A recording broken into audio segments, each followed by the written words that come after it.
Good morning, everyone, and welcome to Lake Superior Interfaith Community Church and also those on Zoom. Welcome. And so for those people on Zoom, be sure to turn off your video and mute your audio, as this will improve the bandwidth for better sound quality with our service, which we are recording for future access. And that's about that. And I do want to welcome Robert Aho here for our speaker today. So awesome to have you here. And so now I'd like to read the statement of intent. We continue to be fortunate to have a variety of speakers for Sunday services. And by using guest speakers, we gain wisdom from all those who share. And this is a church community where we can worship the God of our own understanding, to experience joy and be uplifted, to gain strength and inspiration we can share with others throughout the week. We invite you to join us in the celebration of life to nourish your spirit and to enjoy the community of kindred souls. So next is announcements. And you have something you'd like to announce? Come on up. Alrighty. No, come on up to the speaker so they can hear on Zoom, because they don't hear otherwise. And I'll just just come over and talk in front of them so they can hear. Hi. My name's Cassandra Shamber, and I'm a doctor. I haven't been in this church for a couple of years, but the reason why I wanted to do an announcement today is that I have a clinic in Duluth. Well, actually, I closed it a year ago, but I've been interested in spirituality and alternative medicine, and lately I've been studying about past life regression hypnosis. And I don't know if you've heard of Dolores Cannon. She is sort of the mother of past life hypnosis in the U.S., and I've been studying her information, and so I would like to do some practicing on some people. And so I'm just putting it out there. I think in the next few weeks, I will send an email to Carol, and then I'll give more information. This is something where you would come to my office. I'm not practicing, but I still have my office in Piedmont. And this is an intensive experience, so it's not like when I think you've had hypnosis at the church where it's just after the service. This would be a one-on-one experience. And so I'll send more information out, but I'm really excited to get started with this. And I thought this would be a place where people would be open-minded and want to try something. I bet a lot of you have already done it. But I don't know, any other thing to say about that? Not now, because I'm practicing. So this is all free for now. So that's another incentive. Okay. Thank you so much. I would like to thank our Marky Mark for putting up the T-posts out there and putting the orange tape around it, providing the orange ropes on either side. We can use either rope to put it across. I'm not sure. Oh, but anyway, Mark, thank you. Thank you so much for your love and for all you do. And also trimming back the dead leaves, the branches, the different whatever they are, plants, so it was different kinds. And the time you spend here. Thank you, Mark, for all your work. And so, you know what? We didn't sing Let There Be Peace on Earth. And I really would like to do that. So I'm going to get the music right now. I go get to the piano. Hold on.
Perfect.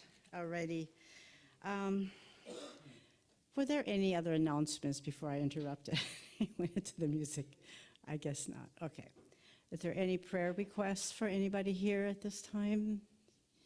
Okay. So why don't we say our principles? It's on the card. We believe in infinite intelligence. We believe that the phenomena of nature, both physical and spiritual, are the expression of infinite intelligence. And we affirm that a correct understanding of such expression and living in accordance therewith constitute true religion. And we affirm that the existence and identity of the individual continue after the change called death. And we believe in our universal connection in spirit, that there is communication between the spiritual and physical worlds. We believe that the highest morality is contained in the golden rule, whatsoever ye would that others should do unto you, do ye also unto them. And we affirm the moral responsibility of individuals and that we make our own happiness or unhappiness as we obey or disobey nature's physical and spiritual laws. We affirm that the doorway to reformation is never closed against any human soul here or hereafter. We affirm that the precepts of prophecy and healing are divine attributes contained in all sacred texts. Great. Yes. I noticed. Welcome, everybody. Yay, we're growing again, right inside the church. I would like to invite Robert Aho to come up and turn the service over to him. Thank you, Robert. Amen. That's good.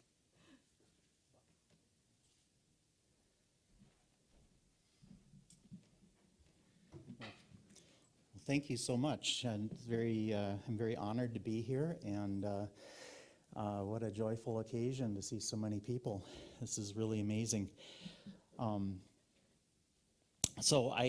Before I begin, I want to talk a little bit about what started this process, my books, and how that came together. Is it off here? All right.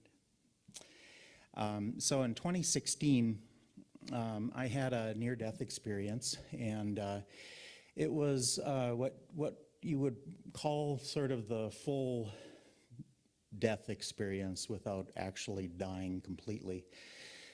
And so when I was coming back, I had this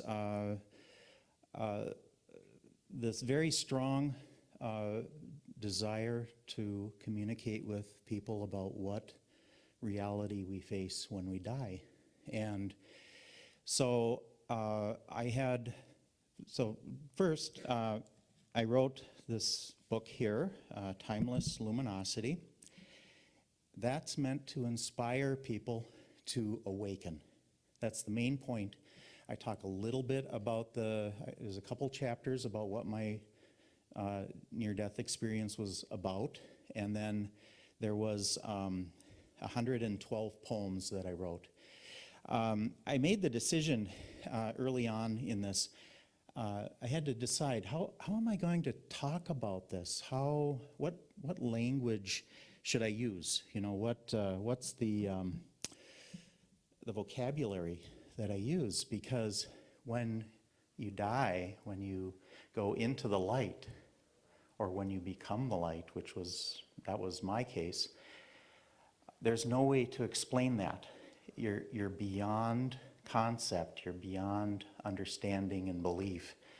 This is ultimate reality. This is something that can only be experienced or understood directly through spiritual practice or by simply relaxing into that. It's our natural condition. So I debated for quite a while, how am I going to explain this? And the three points in my life, my spiritual path, were having been raised a Christian, There's a certain vocabulary and a way of looking at things as a Christian. Becoming very interested in science, I became very interested in the quantum and other, very cutting edge scientific type things, ways of looking at things, and the philosophy of the quantum and chaos science. And then I became a Buddhist a number of years ago. And so I compared those three ways of looking at things, and they each had an independent way of sort of explaining the same thing. It's not, it might look like a difference on the surface, but it really isn't. These are all ways of looking at the inexplicable. So I chose to use the vocabulary of Buddhism and to utilize those terms and try to explain those terms along the way as I wrote, simply because I didn't need to change anything or elaborate. There's already a great volume of work out there. I'm sure all of you have heard of the Tibetan Book of the Dead. This is the volume that I would recommend, translated by Jeremy Dorje, and it's just an amazing translation. It's not an easy read, especially in Western terms. We have a lot of challenges to look at with that. So my first book was about inspiring people to awaken. My second book, much bigger volume, it's a little bit different. It has to do with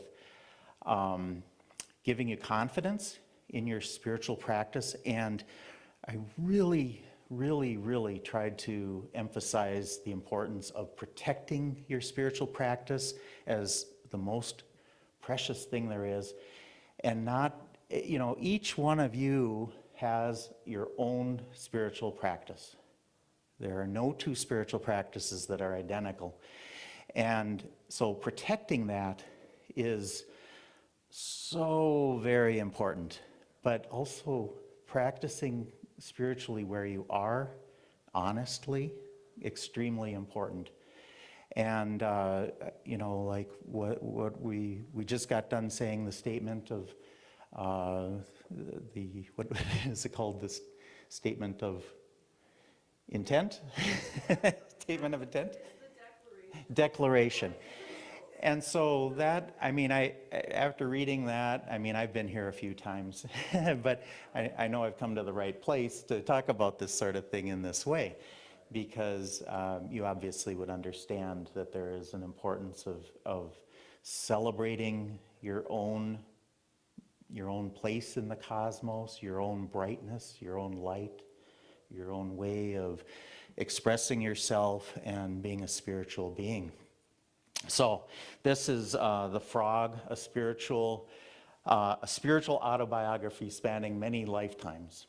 And so it was about, I was looking back at past lifetimes, and I wanted to know where I was when Buddha Shakyamuni was in the world, and I was feeling pretty good about myself spiritually, and I'm thinking, I must have been one of his disciples or something. And I look back, and I saw that I was just a frog. And I wasn't an ordinary frog. I was a pathetic frog living in a swamp.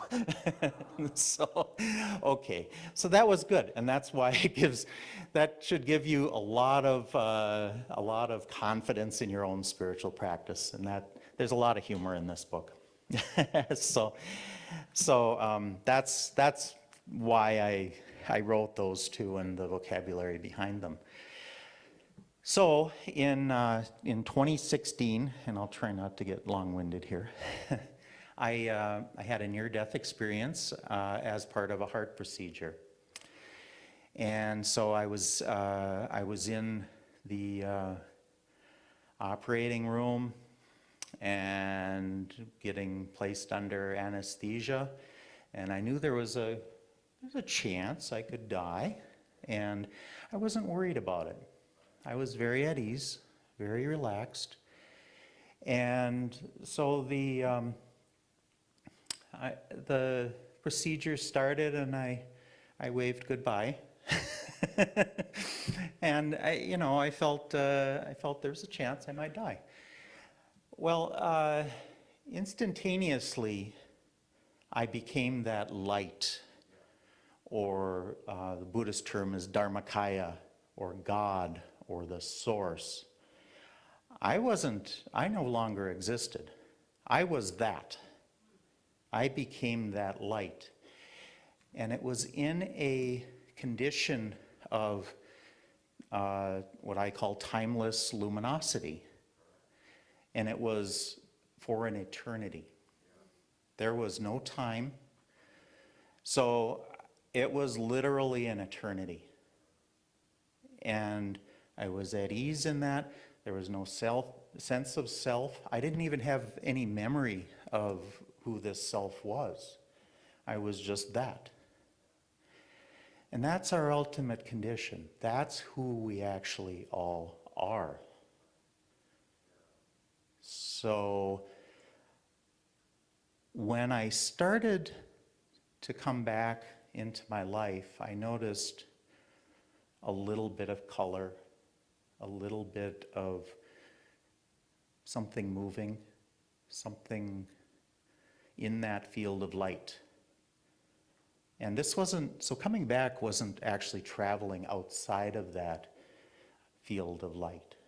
It was staying perfectly within that space, but noticing something. Color, rays of light, sound. There was this tremendous kind of a vibrational sound, a rushing of wind that I started to notice.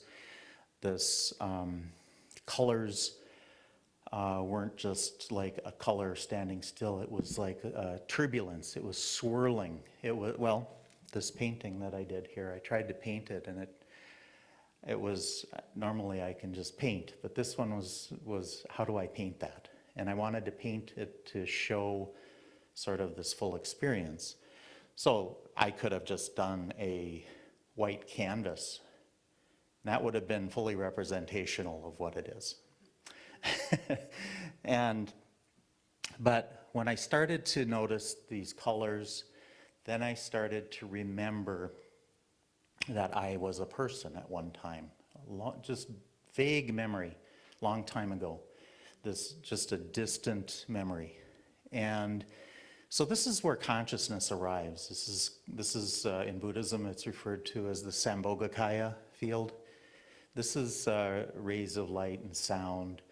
Consciousness arises there. And so I could remember being a person, but it was a vague memory from very long ago. And so I'm in this dimension, and I understand. I was not terrified by it, but I understand that as it's written in the Tibetan Book of the Dead, that's a field where people get very terrified.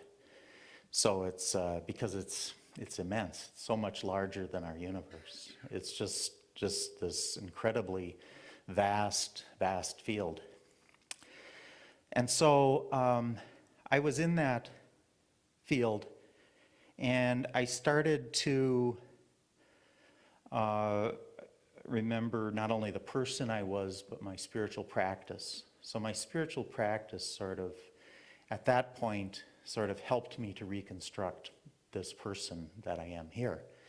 And so I utilized that, and I started chanting mantras, and I started, doing these types, these are called mudras, which are part of very common in Tibetan Buddhism. And so I did these, and I was in that field for, it felt like, I would have to guess it was 100 years, because I stayed focused for that long. It was like an entire lifetime I was in this field of Sambhogakaya. Or you can also refer to it as the energetic dimension. So when you're in that dimension, you really see that, all this stuff we think is solid, all this stuff here, no. This is all very energetic as well. But we're not aware of that because we live a certain life and we see all these forms and all of these, we live this life that we cling to and we think that it's very real. So we kind of hide that from ourselves. And so even though we're not separate from the Dharmakaya or the light or the source, we're always part of that. And we're always in that energetic dimension. We find that we kind of fool ourselves into thinking that this daily life that we live is real. And we work hard at that. We find ways to make that more of a reality for ourselves, because the reality itself, which is, from my perspective, after having been in that full state of light, reality is that. This, where we are here in the world, needs to be fabricated. And so we fabricate who we are, the world around us, all the things that we perceive, we apply meaning and words and beliefs, and it all comes together in our life. So I was so far into the death bardo. Bardo just means it's a gap. It's a gap between lives, and Buddhism is how they look at it. And so I was so far into that by becoming the light that I had a difficult time remembering who I was.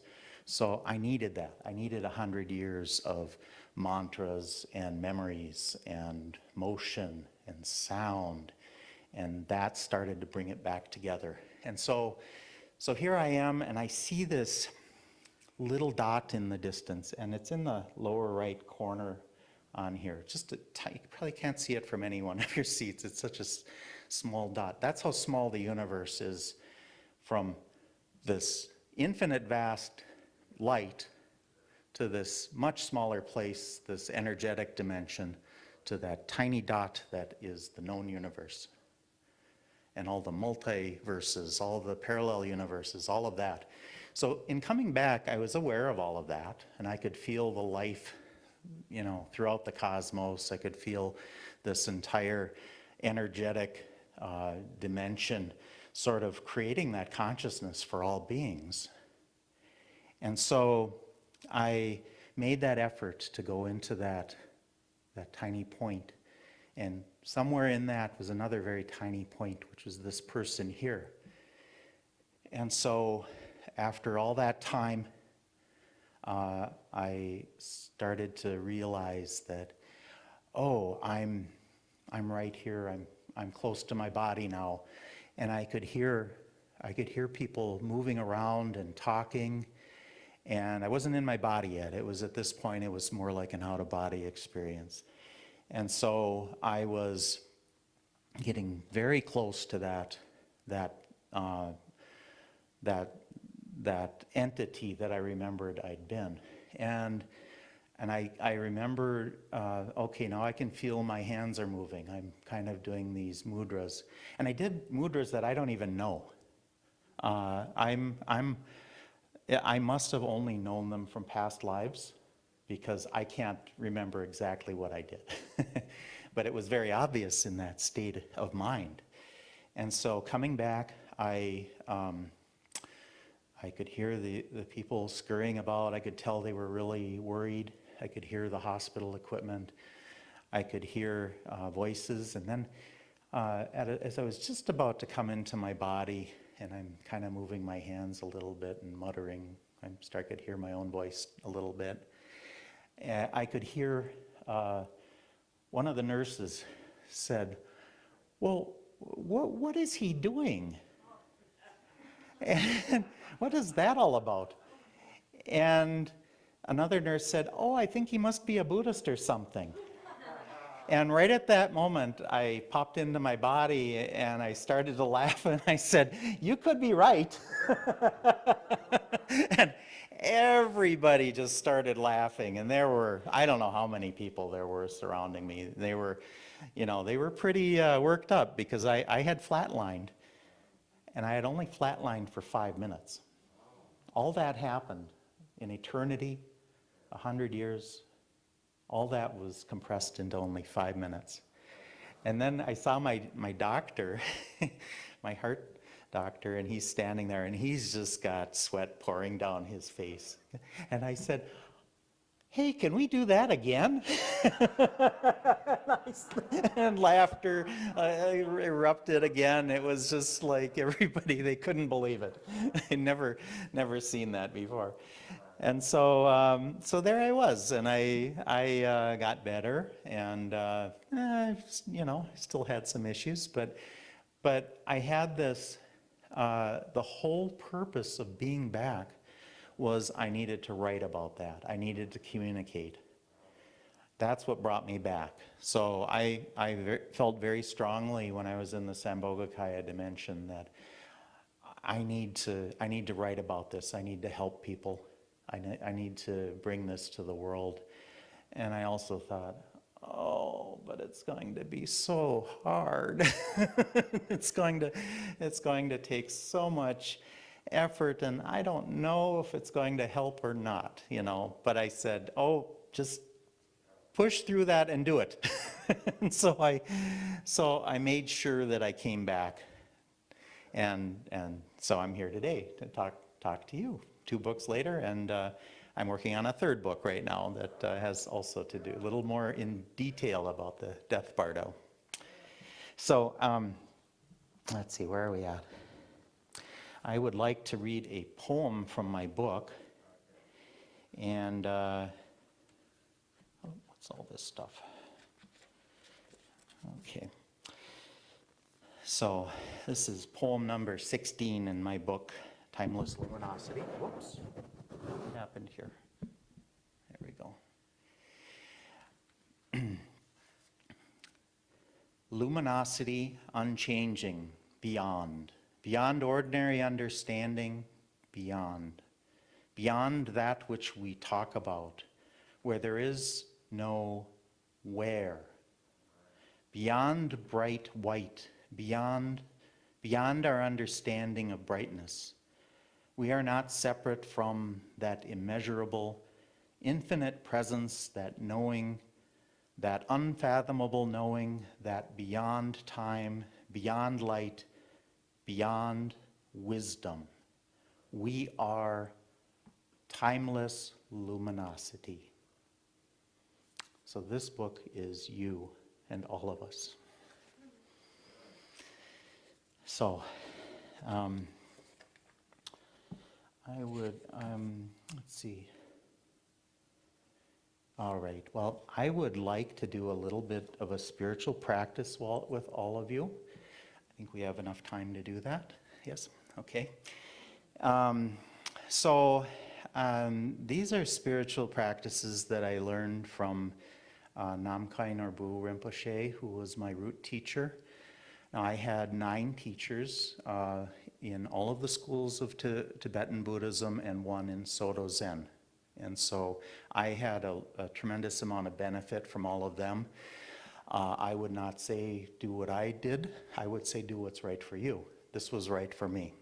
And so when I became very, very serious at meditation, I really wanted to find the best teachers. I received vows, empowerments from His Holiness the Dalai Lama, from one of our locals taught me, Steve Hagen, who's a Roshi in Soto Zen, so I know he's been here, and other really fabulous teachers. But this is from my root teacher, and what we refer to in Buddhism as a root teacher is the teacher that does the pointing out of the nature of mind.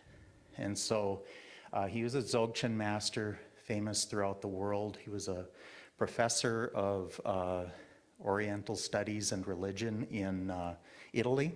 He received the extremely high commendation from the Italian government the rank of Commodore. He's a scholar known worldwide for all the things he's uncovered in not only in more recent Buddhism, but the more ancient Bon traditions, which is sort of begins about 16,000 years ago. And there was a Buddha at that time, and it's in all these texts that were almost forgotten, and he uncovered them through some field research. The practice that brings us all together is Guru Yoga. So Guru Yoga is basically whoever your guru is, God, Jesus, Krishna, Muhammad, Buddha Shakyamuni, the Dharmakaya, the light, your next door neighbor who's been giving you helpful spiritual advice. It can be anybody who you consider your guru. And with each of us, that can be a very, very personal thing. And I would always say, protect that. My book, this was not protecting my spiritual practice. This was honestly revealing it in every detail. And I felt I was ready for that. But I have cautions in the book. Don't do that. It's a risky thing because it can open you up to attacks that you're not ready to receive. So when you come together in a loving community like this who share the diversity of spiritual practice, that's wonderful, best place to be. But when you start discussing your spiritual practice, those secrets of where you are, where you honestly are, it can open you up to attack. And it's not always a good thing. I would say if you feel ready to do that, that's fine. But don't do that unless you know that it's the right time for you and your spiritual practice. So Guru Yoga is basically you're just visualizing the ah symbol. It's through sound. It's saying ah, just like the first syllable in my name, Aho. Ah. And so this is the Tibetan symbol for ah. That's the ah syllable. You don't have to look at that. You can just look at the letter A or AH. That's fine. Or just a white orb, an orb of light. So what Guru Yoga does when we practice Guru Yoga as a group, we combine our spiritual energy into one space, and it multiplies. So it doesn't mean that the guru has to be the same guru. It means that we have to combine our spiritual energy into that space, and it does something incredibly special. And so I don't want to say too much about that. I want you to experience that, because that is something that each of you will see in a different way or experience in a different way. But I can say it's extremely, extremely valuable. And before you do the Guru Yoga practice, you have to start with the right motivation to benefit yourself and others. This whole unconditional love and compassion needs to stir from your heart, because that's the true guru is love and compassion. And so whatever guru you have envisioned in your head, and it might be exactly that, it has to emanate from that desire to bring benefit to all beings.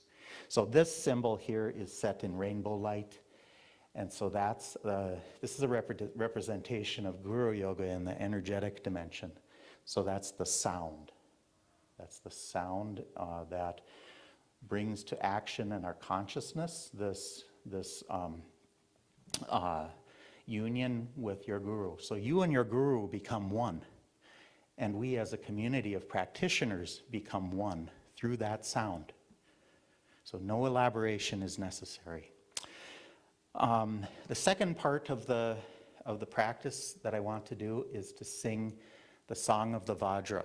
Now that is that is actually a mantra that you will find in the Tibetan Book of the Dead, and it is one that I also received teachings from Namkhai Norbu, and it basically is all of the ultimate teachings combined into one mantra.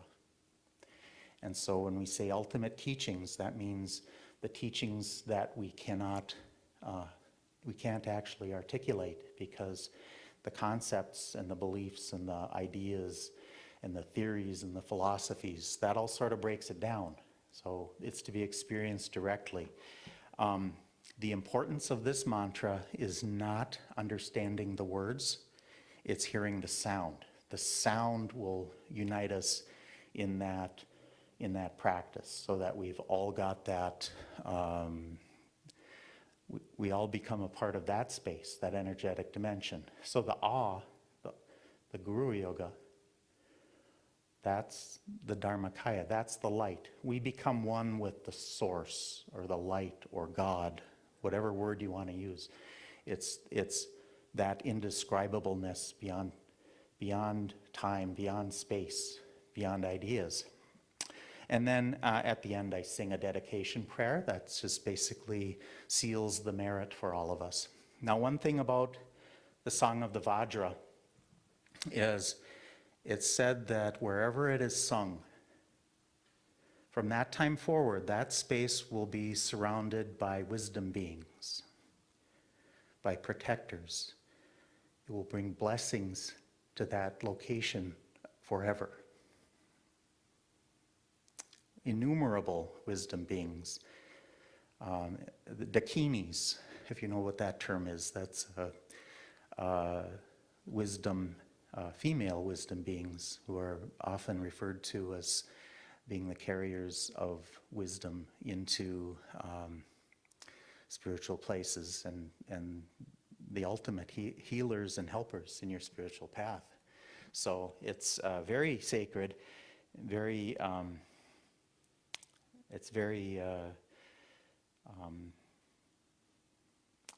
it's very good to hear this. And if you do want to hear this, the Song of the Vajra, I would be open to practicing that with people if you want me to come in and, some off hours or something. Or you can go to YouTube and look up Namkhai Norbu, and his voice is, he sings it on YouTube. So you can do it in the privacy of your own home. So, okay. So this is all based in sound. And so just look at the ah and visualize your guru, and visualize yourself and your guru. And now sound ah.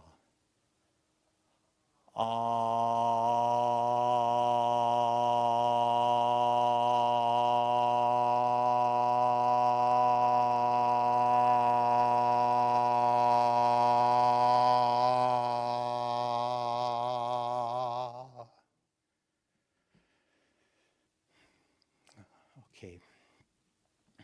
So, all right. See if I can put this here. All right. So I'll just sing the Song of the Vajra and just listen to it. Just absorb the sounds and just be as relaxed as you can possibly be. And that's the proper way to approach this song. The song is meant for contemplation.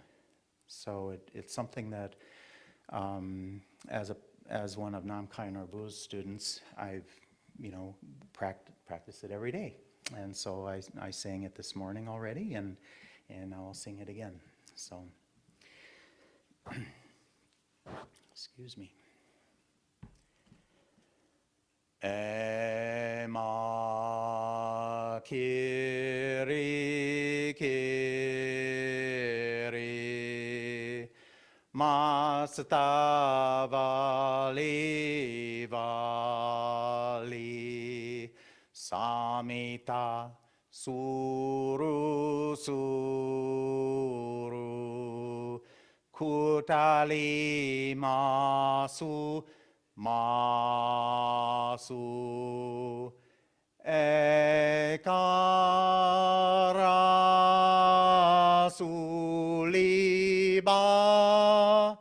tae Chikirabuliba tae Samunta Charya Sugaye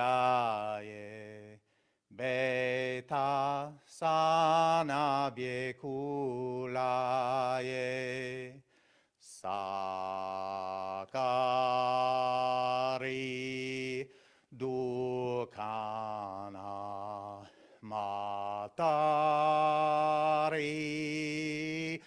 vaitana paralihitsana makarta kelanam sambarata mekachantapa Suryabata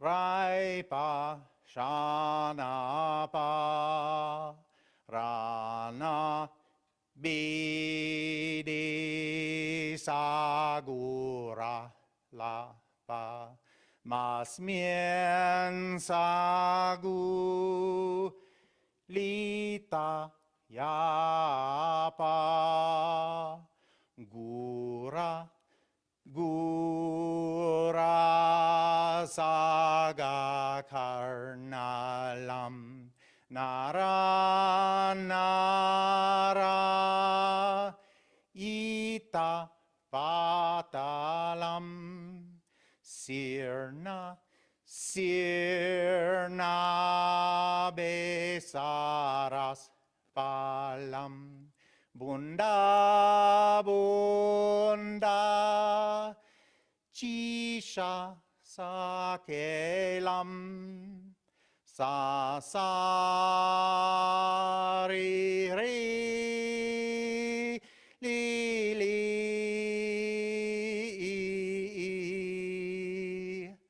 Mi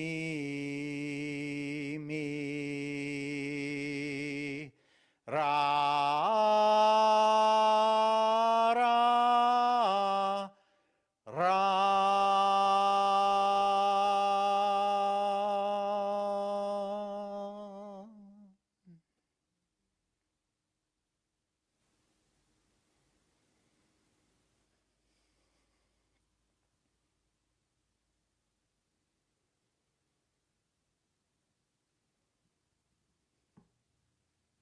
Okay, the dedication prayer. Om Dare Dare Bandare Swaha Jaya Jaya Siddhi Siddhi Pala Pala Ahasha Sama Mama Kolen Samanta.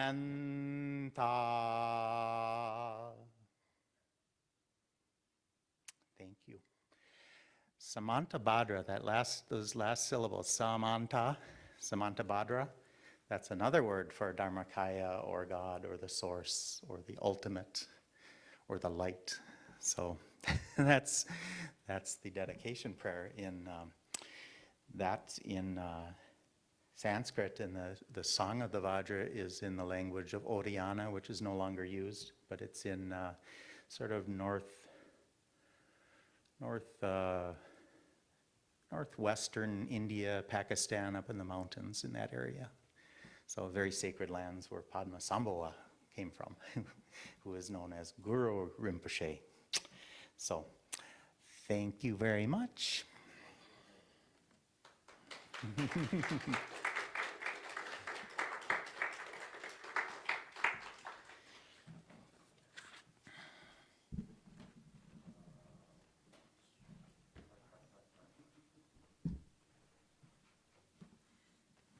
Thank you so much, Robert. Wow. So, okay. If someone would like to bring the baskets up, please, for offering, I appreciate it. And then we'll sing In the Silence, number 74. Is that right? You fixed.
Sorry, I forgot one thing. I was going to just say that if you want to stay after today, I did bring a few copies of my book.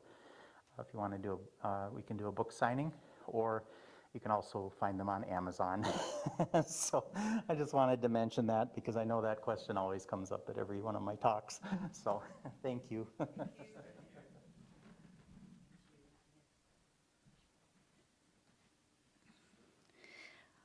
I would like to say blessings on our offering with the love from everybody as we move forward and just keep expanding our consciousness into the love that we already are. Amen. Thank you. So I think we'll do the church affirmation next. It's on the card. Yeah. We totally accept the belief that God is in charge of the affairs and direction of Lake Superior Interfaith Community Church, and we know that as our thoughts of trust and joyful anticipation join in harmony with the thoughts of all the members of this fellowship, we attract the right ministerial leadership to our spiritual community, and we are grateful. And now we'll say, I have this little benediction, this from Unity. Yes. Do we not do the prayer for spiritual healing, or does that not happen anymore? We can do that. Let's do it. Thank you. Where is it? On the card. It's not on, oh, I'm sorry. Let's do it. Why isn't this on here? Well, it's not on my page here. Hey, you know. I got a card right here. Thank you. Prayer for spiritual healing. I ask the great unseen healing force to remove all obstructions from my mind and body and to restore me to perfect health. I ask this in all sincerity and honesty, and I will do my part. I ask this great unseen healing force to help both present and absent ones who are in need of help and to restore them to perfect health. I put my trust in the love and power of God. Thank you. All right. So, anyway, just go with the flow. It's all good. Thank you, God. I have a prayer of protection here from Unity I'd like to say. We start, would be the light of God surrounds me, the love of God enfolds me, the power of God protects me, the presence of God watches over me. Wherever I am, God is, and all is well. And I thank you all so much. So I'd like to play The God Be With You Till We Meet Again. It's 383. And it's on the card. It's like, I'm getting it, this takes a few months or so. Thank you, Carol. Oh, you're welcome. Thank you for your patience. Yeah. 383, find it. It's